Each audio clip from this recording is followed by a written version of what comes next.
Today on Interview 360, a conversation with one of the world's leading authorities on modern and contemporary Asian art. Dr. Melissa Chiu is the director of the Hirshhorn Museum and Sculpture Garden in Washington, D.C. Melissa's led a distinguished career as a curator, director, and author. But her journey into the art world started well before then, as a doctoral student in her native Australia. So nice to see you, Melissa. Thank you so much for being here. Thank you, Vanessa. I wanted to ask you, we have so much to chat about, but can you define or describe what contemporary Asian art is? When we talk about contemporary Asian art, we really mean art that's produced within the Asia-Pacific region. And that is mostly 20th and 21st century in terms of the time frame. And what should people know and understand more about Chinese contemporary art more specifically? Because I know that's the area that you really focused much of your career on. So Chinese contemporary art actually has a fairly unique trajectory as opposed to other countries. And I think that the defining feature in a way of the 20th century for visual history and cultural history was really the Cultural Revolution. And that was from 1966 to 76. And after that Cultural Revolution, that's when the contemporary art movement really started in China.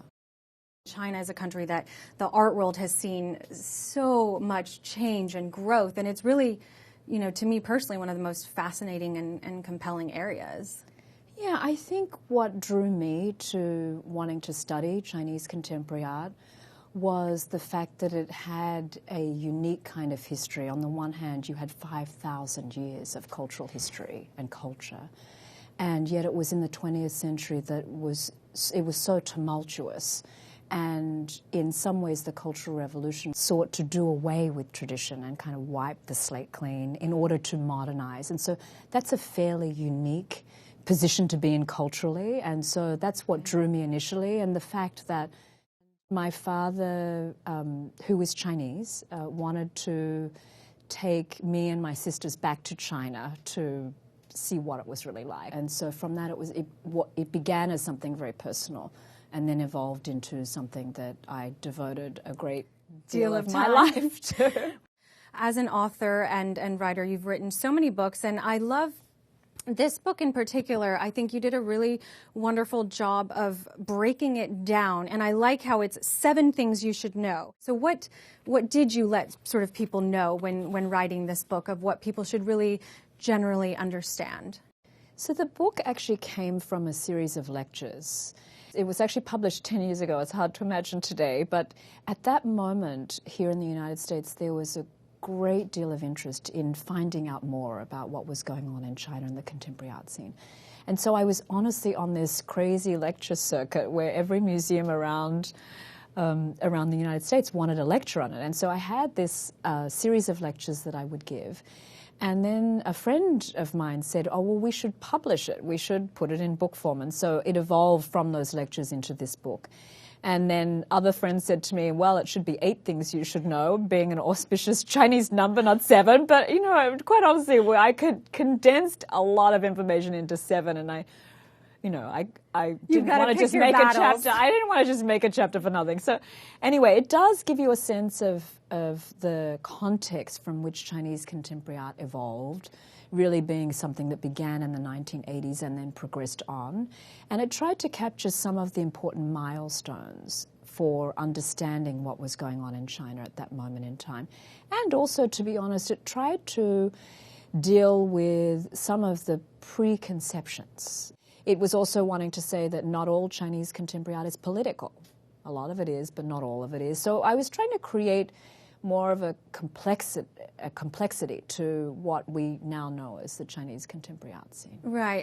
Who are some of the artists that we should have on our radar, or maybe just some of your personal favorite Chinese contemporary artists? Oh, favorites. Everyone tries to. It's like I always say, it's like having children. It's like you're not really meant to have favorites. But what I would say is that what is interesting about this moment in time is that now there is substantial infrastructure and research going on inside China in a way that really wasn't happening when I first started out in the early 1990s. And so if you fast forward to today, you have amazing kind of art districts devoted to many galleries where young people, Chinese people go to see.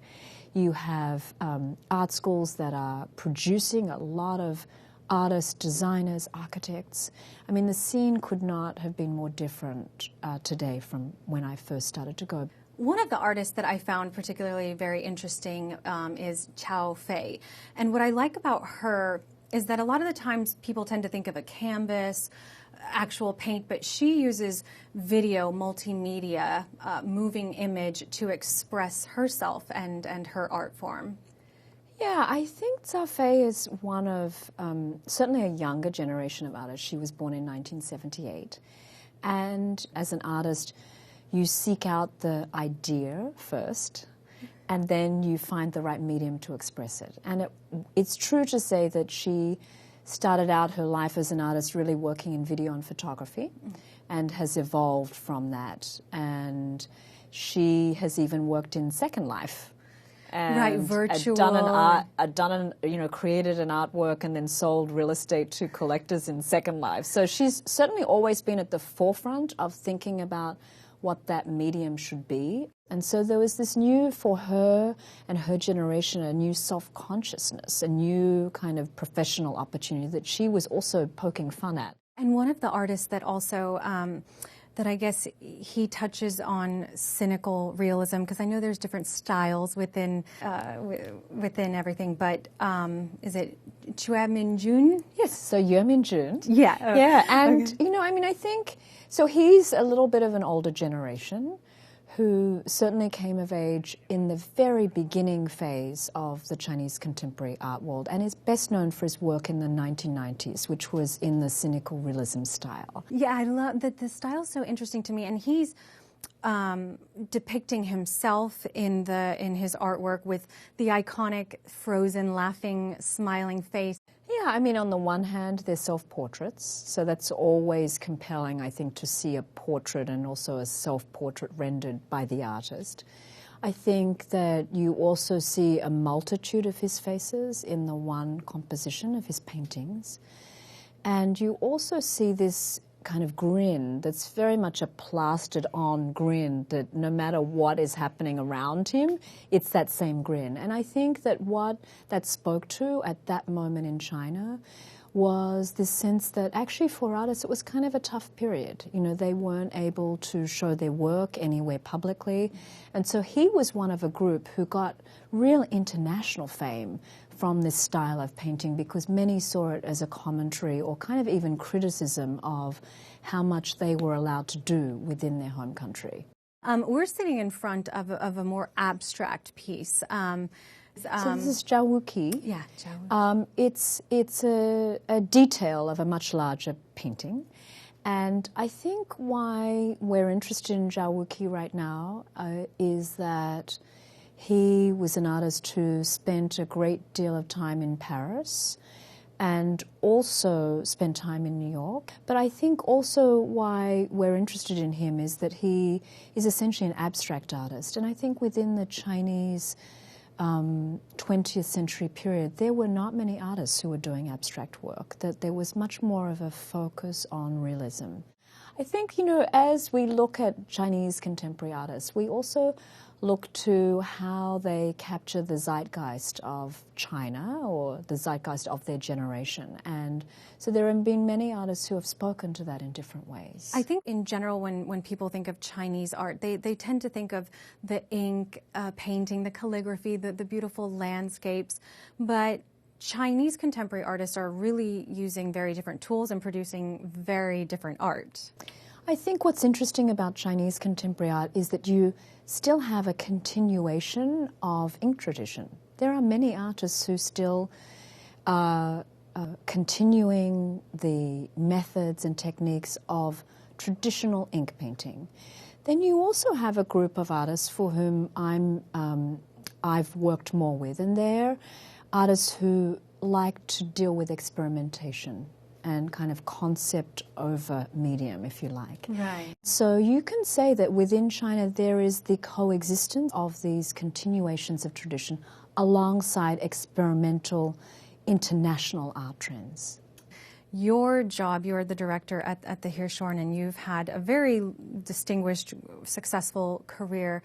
But part of your job is really developing these relationships with the public, with the artists themselves. We cannot not talk about one of, I believe, the most successful exhibition that with Yayoi Kusama. And you may be humble about this, but you brought that to life, and that was a phenomenon. That people went absolutely crazy. I mean, it was incredible. So for us, for the Hirshhorn Museum, it was a real game changer. I had always had the idea of wanting to focus in on Yayoi Kusama's Infinity Mirror Rooms, which are her all-immersive environment installations that she really creates just from the very simple lights and mirrors.